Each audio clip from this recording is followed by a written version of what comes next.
कसे आहात सगळे? छानच असाल नक्कीच. आज आपण अतिशय छानशी कविता ऐकणार आहोत. या अगोदरही आईवरच्या कविता मी सादर केलेल्या आहेत. आता ही एक अतिशय सुंदर अशी चाल आहे याची आणि लता मंगेशकर यांनी गायलेले हे गीत आहे. मोलकरीण या चित्रपटामध्ये आहे बघा हे जुन्या, आणि आपल्याला पाठ्यपुस्तकामध्ये पण होती ही कविता. तर ऐकूयात. प्रेम स्वरूप आई, वात्सल्य सिंधू आई, बोलावू तुझा आता मी कोणत्या उपायी.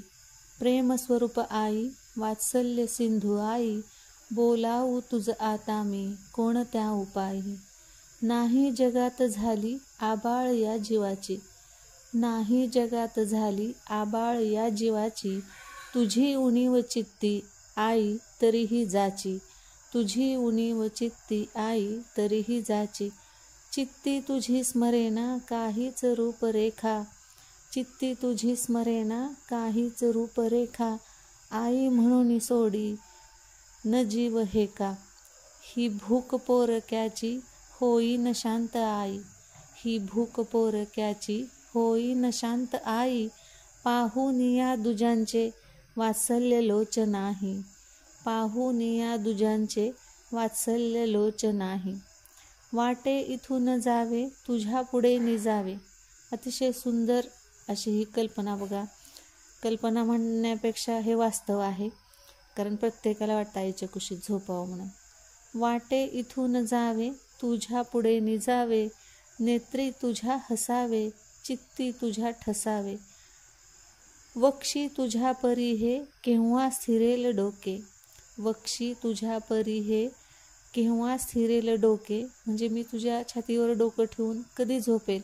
देईल शांत वाया रुत्सपंद मंद झोके, देईल शांत वाया रुत्सपंद मंद झोके. घे तू जन्म फिरूनी येईन मी ही पोटी, घे तू जन्म फिरूनी येईल मी ही पोटी, खोटी ठरवून देवा ही एक आस मोठी, खोटी ठरवून देवा ही एक आस मोठी. आईचं महत्त्व आई असेपर्यंत कळत नाही, पण ती नसल्यावर किंवा ती खूप लवकर आपल्या आयुष्यातून निघून गेली तर वेळोवेळी ह्या गोष्टीची आपल्याला जाणीव होते. म्हणून ज्यांना आईवडील आहेत त्यांनी खरंच खूप लक्ष दिलं पाहिजे त्यांच्याकडं, कारण जसं जसं वय वाढत जातं आपलंही जातं त्यांचंही जातं आणि आपल्या आयुष्यातून एक एक व्यक्ती निघून जायला लागतो. तो परत कधीच आपल्या आयुष्यात येत नसतो. तर जे आहे ते सांभाळलं पाहिजे. कशी वाटली तुम्हाला कविता? आवडली का? अतिशय सुंदर अशी चाल लता मंगेशकरनी गायलेल्या या गाण्याची आहे किंवा या कवितेची आहे. तुम्ही नक्की ऐका यूट्यूबवरती. खूप सुंदर आहे आणि खूप अवघडसुद्धा आहे. तर मंडळी, जर व्हिडिओ आवडला असेल, कविता आवडली असेल तर नक्कीच लाईक, शेअर आणि सबस्क्राईब करा. तुम्ही मोटिवेट केलं तरच आम्हाला पुढं जावं वाटेल, कारण जिद्द तरी माणसाच्या मनात किती ठेवणार. त्या जिद्दीला जर पुढचा मार्ग दिसत असेल तरच माणूस पुढं चलतो ना. माझंही तसंच झालं आहे. माझंही खूप खूप अनेक गोष्टी आहेत आयुष्यामध्ये.